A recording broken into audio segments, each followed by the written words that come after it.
dari pakem pembangunan istana-istana. Juga memang istana-istana kerajaan Majapahit ini yang berjajar-jajar ini, dan banyak sekali, baik istana pejabat keagamaan, baik istana para petinggi kerajaan, baik istana raja-raja daerah. Ini masing-masing istana ini seluas 3 hektar atau berukuran 100 x 300 meter persegi. Lihatlah tembok-tembok ini ya, tembok-tembok ini yang sangat kokoh, tidak ada lengkungan, areotan atau ambruk gitu ya. Itu karena teknologi pada masa Majapahit sangat canggih. Meskipun 700 tahun lebih, tembok ini menjadi saksi bisu akan kejayaan Majapahit.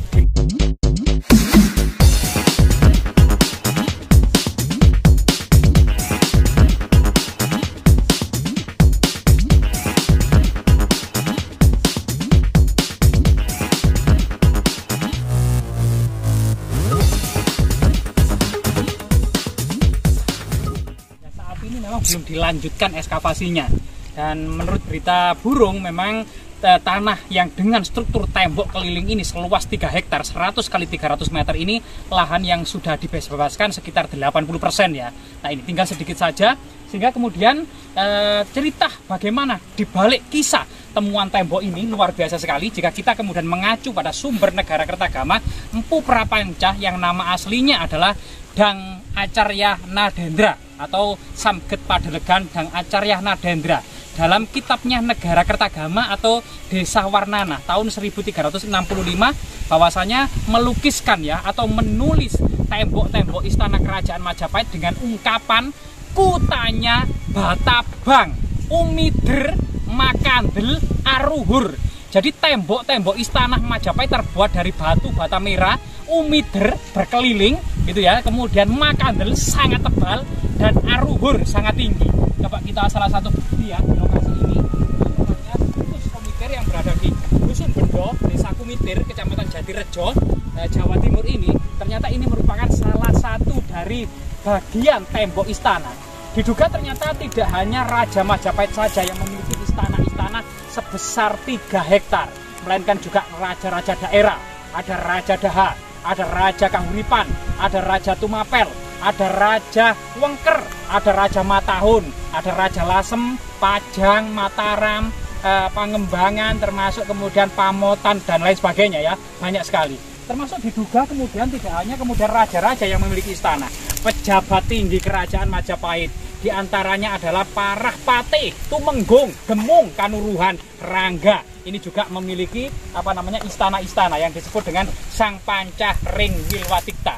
Sedangkan susunan dari raja-raja daerah dan raja-raja pusat ini memiliki forum namanya Pohnarendra atau Batara Sapta Prabu, yang artinya memang mereka adalah tempat bermusyawarah dalam merembukan urusan-urusan kenegaraan. Sehingga kemudian Majapahit meskipun menganut Sri Maharaja atau pusat kekuasaan berada di tangan raja, tapi tidak meninggalkan musyawarah di antara keluarga raja yang dikenal dengan Pohnarendra. Kemudian pejabat pelaksana yang kita sebutkan tadi yaitu Sang Pancah Ring Wilwatikta, Pate, Tumenggung, Gemung, Kanuruhan, dan Rangga. Ini adalah para pejabat pelaksana pemerintah, dan diduga semuanya ini memiliki bangunan-bangunan istana-istana ya atau kantor-kantor yang saat ini itu di sebuah kota kuno ya yang saat ini dikenal dengan situs perkotaan kuno Trowulan.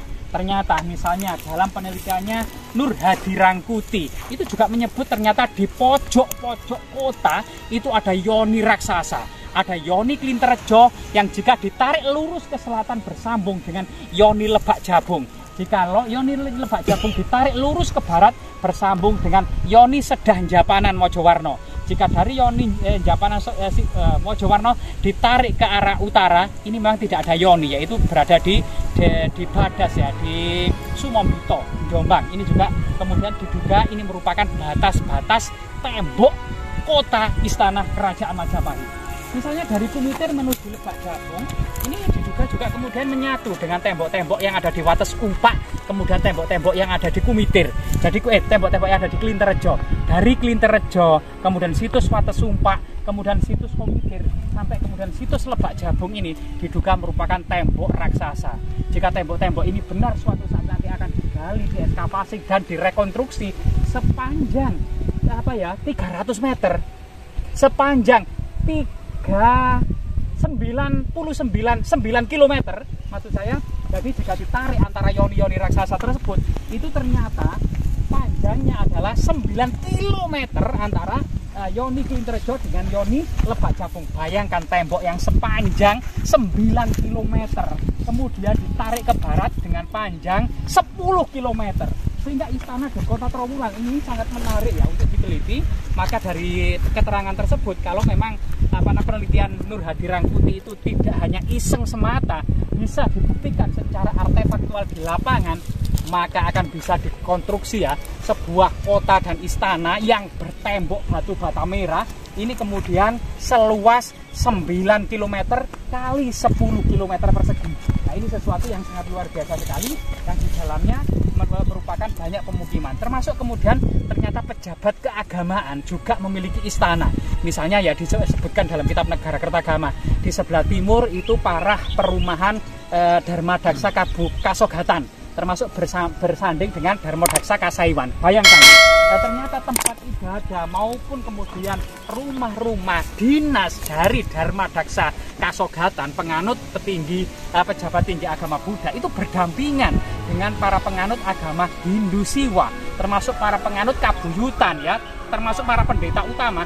Ini berdampingan. Inilah salah satu kemudian citra multikulturalisme, termasuk toleransi, termasuk kemudian Bhinneka Tunggal Ika, sebagaimana kemudian yang terdapat di dalam kitab Sutasoma karangan Empu Tantular yang ditulis pada masa Hayam Wuruk ya, sekitar tahun 1370 Masehi. Ini juga menceritakan sebuah kota yang multikultural ya, bahkan agamanya itu menyatu dan berdampingan antara para penganut Waisnawa, antara penganut Siwa Siddhanta, antara penganut Buddha Mahayana, dan tidak menutup kemungkinan di Troloyo ini kemudian adalah umat Islam ya, dari para pejabat tinggi kerajaan yang sudah memeluk Islam, yang sebenarnya penyebutan Negara Kertagama waktu itu adalah para pendeta gitu ya, para pendeta. Diduga para pendeta ini juga ulama Islam yang waktu itu juga disebut para pendeta, karena memang waktu itu pada masa Majapahit orang-orang melakukan sholat itu dengan istilah sembahyang, yaitu kepada sembah kepada Sang Hyang Widi atau sembah kepada Sang Hyang Tunggal, yang sampai saat ini juga lestari di desa-desa. Mau kemana? Mau sembahyang di mana? Di Langgar, berasal dari kata Langgar Pamujan, tempat ibadah umat Buddha. Sehingga kemudian umat Islam di Majapahit ini tidak pernah dianggap sebagai agama baru, menyebut Allah saja dengan pangeran. Nah, ini sesuatu yang sangat luar biasa sekali, sehingga kemudian tembok-tembok ini menyiratkan ya sebuah kota terbesar, kota kuno terbesar, bahkan satu-satunya situs kota kuno yang ada di Nusantara ini. Sehingga kemudian dipecahkan sebuah penemuan dari situs Kumitir, situs Klinterejo, situs Wates Umpak. Ini merupakan bagian dari pakem pembangunan istana-istana. Diduga memang istana-istana kerajaan Majapahit ini yang berjajar-jajar ini, dan banyak sekali, baik istana pejabat keagamaan, baik istana para petinggi kerajaan, baik istana raja-raja daerah. Ini masing-masing istana ini seluas 3 hektar atau berukuran 100 x 300 meter persegi. Lihatlah tembok-tembok ini ya, tembok-tembok ini yang sangat kokoh, tidak ada lengkungan, areotan atau ambruk gitu ya. Itu karena teknologi pada masa Majapahit sangat canggih. Meskipun 700 tahun lebih, tembok ini menjadi saksi bisu akan kejayaan Majapahit di masa lalu. Ada tiga teori bagaimana kemudian tembok batu bata merah ini direkatkan satu persatu. Teori pertama adalah sistem kosot, jadi dengan bantuan air antara batu bata yang satu dengan bata yang lain ini digoreskan, dikosot gitu ya, dikosotkan sehingga memunculkan semacam bubur dari kosotan tersebut dari batu bata merah sehingga menjadi perekat. Yang kedua adalah ada semen kuno yang diduga ada semacam batu bata merah ini ditumbuk sangat halus kemudian dicampur dengan telur. Nah, ini sebagai perekat sehingga lebih rekat dengan keadaannya struktur telur dengan kemudian lapisan atau serbuk dari batu bata merah kuno. Dan yang ketiga adalah direkatkan dengan beras ketan. Jadi beras ketan itu kemudian dimasak seperti bubur gitu ya, seperti lem gitu ya, itu kemudian bisa digunakan untuk perekat. Kemungkinan juga ditambah dengan campuran atau adonan batu bata yang sudah dilembutkan. Nah, ini salah satu teori yang berkembang hingga saat ini. Namun kebenarannya gitu tetap menjadi misteri akan bagaimana kemudian leluhur kita memiliki teknologi yang begitu rekat, begitu kuat hingga saat ini antara batu bata yang satu dengan batu bata yang lainnya ya. Ini sangat luar biasa sekali. Bahkan diduga memang ini adalah sebuah talut dari sebuah tanah yang ditinggikan. Jadi di sana itu kemudian ada sebuah tanah yang ditinggikan berbeda dengan bagian bawah ini. Bahkan kemungkinan dari tembok yang sana, bagian bawah ini ditemukan pasir-pasir atau lumpur-lumpur. Jadi bagaimana indahnya gitu ya tata kota dan masing-masing istana jika dikelilingi oleh kanal-kanal, kemudian ditanami bunga teratai yang dari kejauhan jika kanal ini agak luas gitu ya, kemudian mengelilingi istana-istana, bak sekuntum teratai yang mekar di atas danau.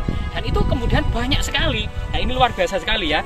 Jadi kemudian nilai estetika, nilai keindahan, nilai kekuatan dari kemudian istana-istana pada masa kerajaan Majapahit itu sangat luar biasa sekali.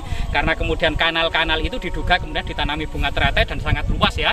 Dan ini sesuatu yang patut kemudian kita menjadi pelajaran atau kemudian menjadi pengalaman darinya. Bahkan tembok-tembok ini masing-masing memiliki tulangan ya. Jadi sekitar panjang, sekitar 10 meter atau kemudian 8 meter. Setiap 8 meter ini ada tulangannya. Apa namanya? Pilar. Ada pilar-pilar ya, pilar kokoh-kokoh. Kita lihat bandingkan dengan Wall of Constantinople atau The Great Wall of China gitu ya, tidak kalah. Apakah mungkin kemudian konstruksi benteng-benteng ini meniru dengan Wall of China atau kemudian The Great Wall of Constantinople? Itu karena semaraknya perdagangan. Jadi ada tulangan-tulangan seperti ini atau kemudian pilar-pilar setiap 8 meter ini sesuatu teknologi yang tentunya gitu ya sangat luar biasa sekali. Jadi selain kemudian keindahan setiap tulangan atau setiap pilar ini memperkuat konstruksi bangunan tembok benteng istana ini, juga diduga kemudian Majapahit itu juga merupakan bangsa penjelajah dunia. Jadi mengelilingi Tiongkok. Dari leluhur kita para Majapahit, kemungkinan para Tumenggung ini kemungkinan menjadi telik sandi untuk menyelidiki kemudian konstruksi istana-istana dan kota-kota yang ada di Tiongkok maupun konstruksi kota-kota yang ada di Konstantinopel Eropa ya, yang saat ini Turki. Karena memang bangunan dengan tulangan-tulangan atau pilar-pilar seperti ini yang jika ditarik ke atas ini adalah bagian fondasi diduga ya. Jika ditarik ke atas itu benarlah apa yang dikatakan oleh Mahuan ketika bersama rombongan Chingho masuk ke ibu kota dari pelabuhan Canggu, berjalan setengah hari ke arah kemudian barat laut ya, ke arah barat daya, ke arah barat daya sana itu dari Canggu itu perjalanan setengah hari, itu akan bisa menyaksikan bagaimana tembok-tembok istana Majapahit itu ternyata terbuat dari batu bata merah setinggi 3 cang ya, ukuran dari Tiongkok pada waktu itu. Dan memang dalam negara Kertagama yang untung terselamatkan ya, jadi Berandes waktu berkeliling ke Pura Cakra Negara yang ada di Lombok itu dari sekian banyak yang dibakar menyelamatkan satu manuskrip yang ternyata adalah negara Kertagama, yang ternyata di Pulau Bali banyak padanannya, itu memuat informasi yang sangat detail tentang tata kota dan istana kerajaan Majapahit. Bahkan dikatakan gitu ya, pohon Brahmastana berkaki bodi berjajar panjang berbentuk aneka rupa, tempat para tanda menjaga paseban. Jadi di dalam kota itu setiap jalan-jalan yang luas dan lurus itu kiri kanan ditanami pohon beringin. Disitulah kemudian para tanda ya, para kemudian pejabat menjaga paseban itu kemudian berteduh di bawahnya. Nah ini sesuatu yang sangat luar biasa sekali. Bagaimana kemudian sumber manuskrip yang terselamatkan kemudian dikorelasikan dengan sumber-sumber artefaktual yang ditemukan di lapangan atau sumber-sumber monumental yang ditemukan di lapangan ini akan menjadi sebuah kesimpulan, baik itu kemudian negara Kertagama, para raton, Kidung Wargasari dan berbagai macam prasasti serta berita-berita luar negeri dari Persia, dari Arab, dari India dan dari Tiongkok yang diterjemahkan oleh Grunewald. Ini semuanya menunjang bagaimana sih sebenarnya tata kota, kehidupan masyarakatnya, antropologinya, pakaiannya, kerisnya, gaya rambutnya, semuanya telah dicatat oleh Mahuan, termasuk kota-kota dan istana-istananya. Semoga kemudian tinggalan yang sangat monumental di situs Pumitir ini menjadi dan bisa menyibak tentang sejarah istana pada masa kerajaan Majapahit.